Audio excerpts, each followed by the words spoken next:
Yeah. I want to talk to you about the accent thing. Yes. So talk to me about the accent project. What is it? Okay, so the Accent Project is my business. I have a business being a dialect coach, and I work with people individually, primarily actors, but I've recently branched out to other professionals who, mostly for them, kind of working on accent modification. And sometimes, if English is not their first language, having English be a little bit less influenced by the other languages they speak. But with actors, I've also worked on productions, theater, film, TV. Hold on Yeah. one second, because I want to clarify. That's very interesting to me. So you're working with actors on accents for projects where they play characters that don't speak like they do. Mm-hmm. Great. That seems easy for my brain to understand. Let's talk about the other group of people that you talked about. You said there's some people who English is not their first language, but basically they want to, can we say, Americanize their accent a little bit, or they want to sound less foreign as they speak to people. How did that come up, and what do you do with those folks? I mean, I can kind of understand how you might get into it. Yeah, I mean, I don't love the word foreign. I don't love the term. I don't feel like we don't have sufficient language to talk about this. And that's something that I've been talking about within the accent and dialect community, because there are people who were born in America and don't sound like your average American. And then it's like, what does average mean? Like a lot of these conversations are happening Mary right now. used to say, nobody has an accent, everybody has a voice. I love that. Agreed. Yes. Yeah. And I guess for me, I feel like everyone has their individual accent. And even if you're from the same city, two people can have completely different voices, accents, whatever you'd like to say. Yeah, for sure. But yeah, I mean, I'm newer to this area. And I think in the past, there's been a way that it's been a little bit toxic, where it is a bit more like accent reduction. And this idea of there's a good way to sound and a bad way to sound. And I do think that's changing a lot, particularly in the acting industry. But I think it ties into just opportunities at the same time. And I think it's a fine line for me of like, when working with a client, I'm very careful to just make sure that they have pride in their original accent or however they speak English. And there's nothing wrong with the way they speak. I think that's really important because, I mean, I just think historically a lot of shame has been used to other people who might not sound like a general American. But with that said, then why make any changes at all? Yeah. I mean, I personally think it's nice when people just rock their individual accent, but there is a desire to do that. There is a desire to sound. You're like Dr. Kevorkian, and you're like, you shouldn't kill yourself. And they're like, but I really want to. And he's like, I'll help you. But I'm telling you, you shouldn't fucking do it. Yeah. I mean, yeah, I think there's a need, there's a desire there. And I also do want to honor like the real reality is that some people who might sound a bit more stereotypically American might have more opportunities available to them. Yeah. You know, yeah, you mentioned that before. That makes a lot of sense. We don't love it, but it's true. Yeah. And I do think it's changing, thankfully, but I think, again, it's kind of like finding that balance between acknowledging the world we do, in fact, live in and what those barriers might be, while also finding a way to kind of, I think what it is really is about choice of like choosing in a certain space, perhaps if you're in a job interview, maybe kind of using more American sounds than whatever your like L1 is, your first language sounds are. But again, like some people just want to completely like sound just like they were born and raised in America and like kind of what you'd think of watching any sort of American TV show. So I'm really interested in it. It's very sensitive, delicate work. It's very vulnerable, I've found. So I am drawn to it in that, like, I really enjoy creating safe spaces and trying to really empower people and encourage people. And I think a lot of, honestly, even when an actor is working on an accent, a lot of it is just kind of being a cheerleader and like encouraging them and giving them a lot of positive reinforcement.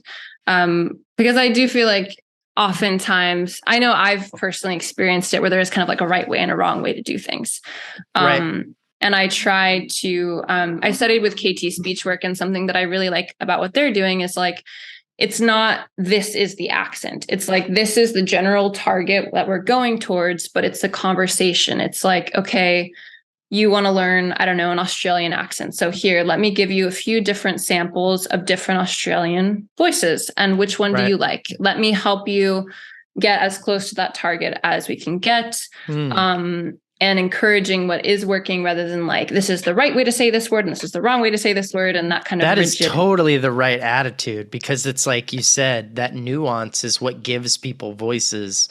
And you don't want to teach every person who like comes to you and is like, I need to know a British accent. You teach them, everyone gets Idris Elba. You're like, fucking, that's not the right thing for everything. Yeah, exactly. And that's kind of that's been my approach. Like, I like to say it's tailor-made accent work, where like I like to take into account someone's gender identity, their racial background, their ethnic background, their age, because I think it's important to work from samples of people that look like you. That might not be exactly your lived experience, but at least it's kind of that like Michelle Obama, like you got to see it to be it. And I feel that way with accents, where like it might, I've heard from some people that it can be alienating, you know, if the whole class or the whole whatever, the whole production is given this one sample, and that person might have a completely different identity from you. And that can be kind of hard to then make that accent your own, which I think is when the real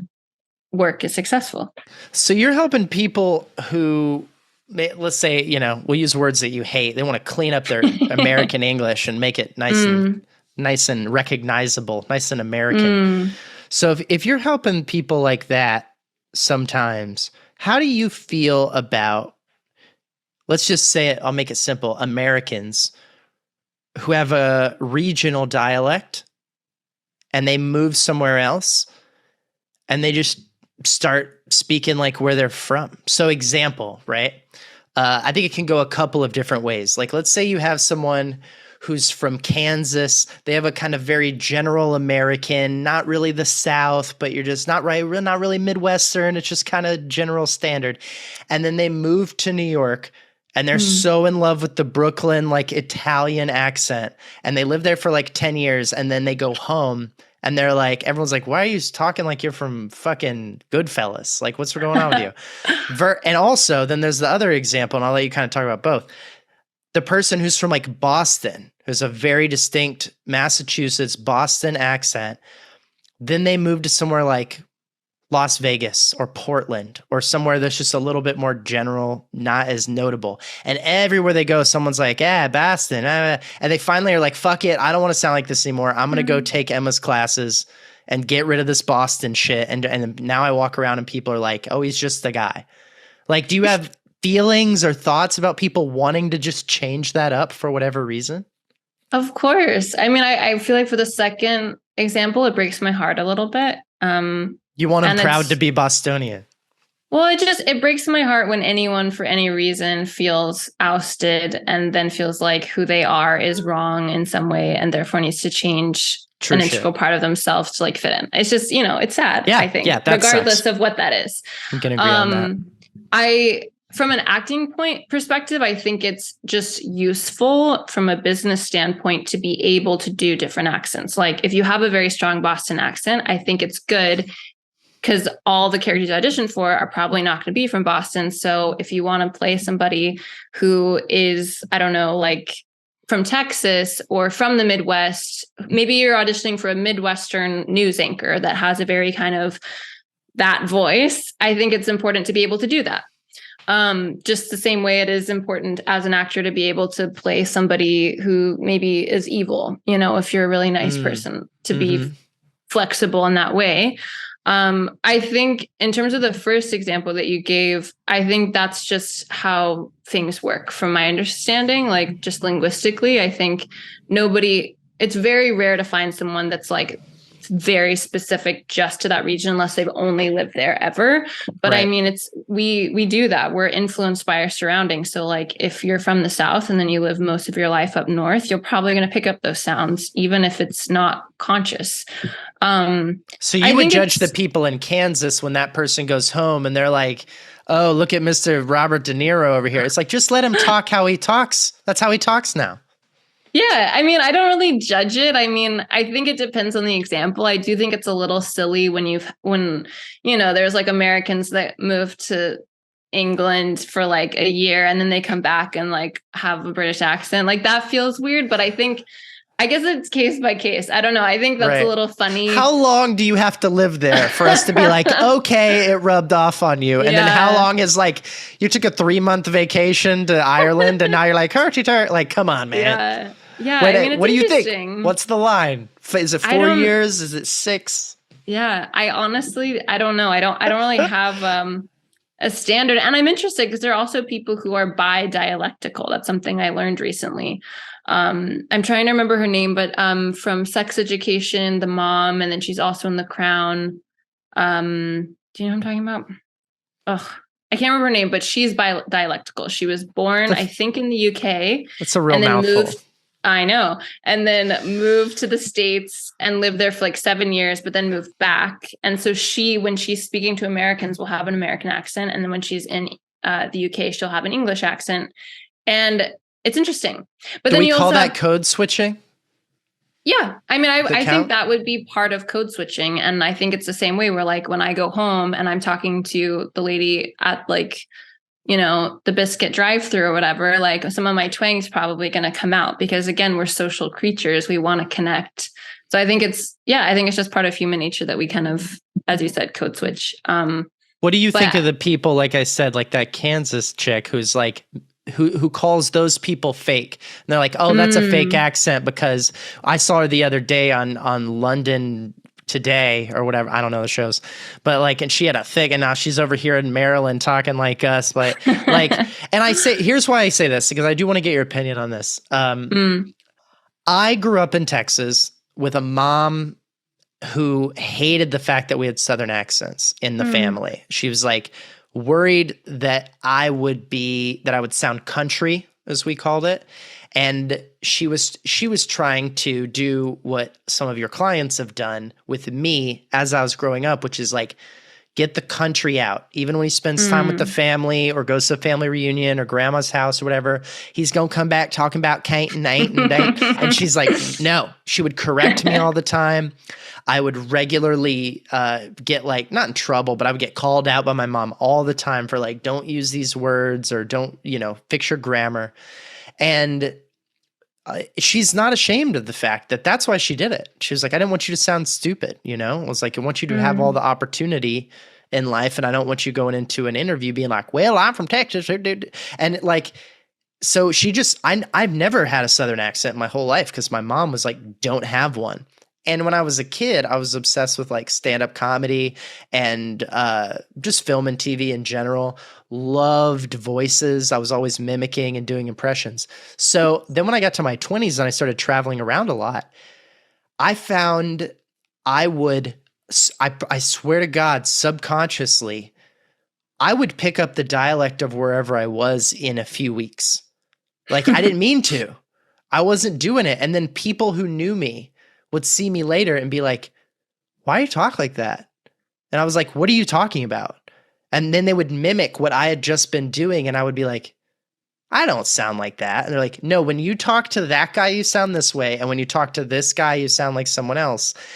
One of the main things that stuck with me my whole life, for example, I get this like kind of slight New York accent, which I only lived there twice in my life, teenager and 20s. When I'm angry, like when people are fucking with me, I'm like, you fucking motherfucker. I start to get like, I swear to God. And all of a sudden I start tapping little like consonants and stuff like that. And I was telling my wife on our podcast a few weeks ago, I was like, I think it's because when I was a kid, tough guys in movies from the South sounded like idiots. And tough guys from New York were going to fuck you up. And so I just took on like, if I start getting like, did you touch my fuck? Like it just immediately, and I'm from Texas. It makes no sense. Yeah. But I wonder, I've always defended, to get back to my question to you, I've always defended that I'm not doing it to like get people to like me on a conscious level. I'm not trying to like wear their clothes so they'll think I'm one of them. I'm not trying to fake it. It just rubs off on me really quickly.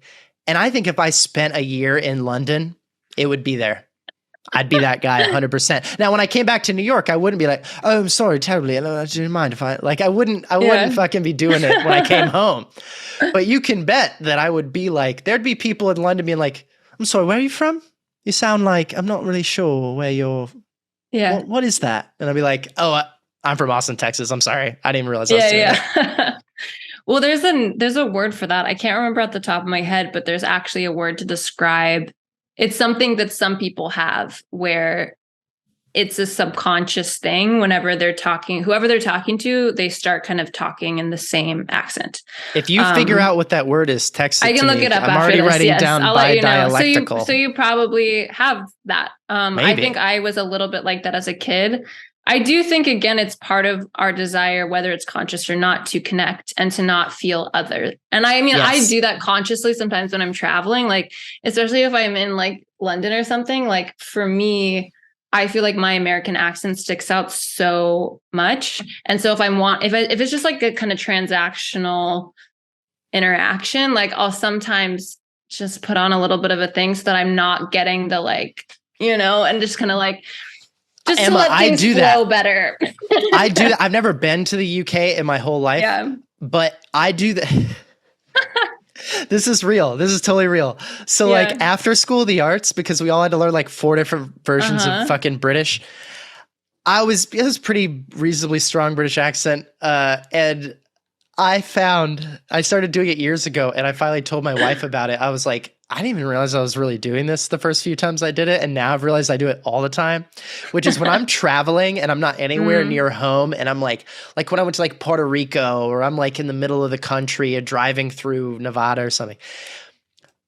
And if you encounter me like in the wild at like a retail store or a gas station, I'm English, because I found people are nicer to me. Yeah. If you're a little confused and out of your element and British, people are like, oh, he's clearly not from here. Let me help him get his thing. And I'm like, oh, I'm so terribly sorry. I was like very Hugh Grant in the 90s. It's like, oh, like bumbling. I can't believe it. It's a go-to.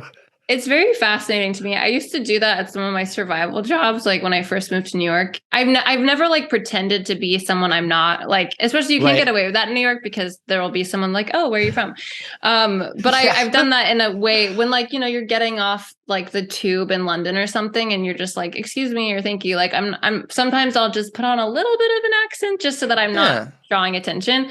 But I sometimes will like mess with people. And I was doing that when I was at a serving job once. Or I think it was food. I think it was a catering job, and I was food passing, and I was really bored. And so what I did is every time I'd go out, I would use a different accent just to see how I was perceived and if people react differently. And yes, people love a British accent. But it also, I guess, depends where you are. So in New York, people love a British accent. They kind of like if you do like a Russian accent, they really don't like a Southern accent. And obviously this is mass generalization, but the people I was with, but it's interesting, just my mom was right. Yeah. And I think, to that point, like, I think your mom is smart. Like, I think it's sad that yes, there are very intelligent people who have very strong Southern accents, and they are often underestimated because of their accent and what a lot of pop culture has decided about a Southern accent. Right. That breaks my heart. And there's some truth to it. And so I feel like it's smart to be able to do a different accent. And I do hope, but I do think it's changing, like with globalization and stuff. I feel like it's changing and with social media, because you're having people who actually have that lived experience talking about their experience. And so we're getting firsthand accounts of like, oh, that's not true. Right. Whereas before we just had actors kind of portraying this stereotype of all these different people. And we had presidents with Southern accents for like 30 years. That's true. Yeah. Because like we had Bush, and then before that we had Bill Clinton, and they both have like notably Southern accents. Oh my God, that's really true. Yeah. And then before that we had other George Bush, who is kind of a weird Southern mix. Ronald Reagan thought he was a cowboy, so that counts. And then we had Jimmy Carter. So that's like, that's almost Jimmy 50 Carter. Years of the leadership of America sounding Southern, and everyone being like, don't fucking sound Southern. They'll think you're dumb. Yeah. You'll never achieve anything. Yeah. I mean, I felt that. As a kid, I was very mindful to, the whole, like, if you like, what's a, like, something you write with, that's not a pencil. Like, it's a pen, not a pin.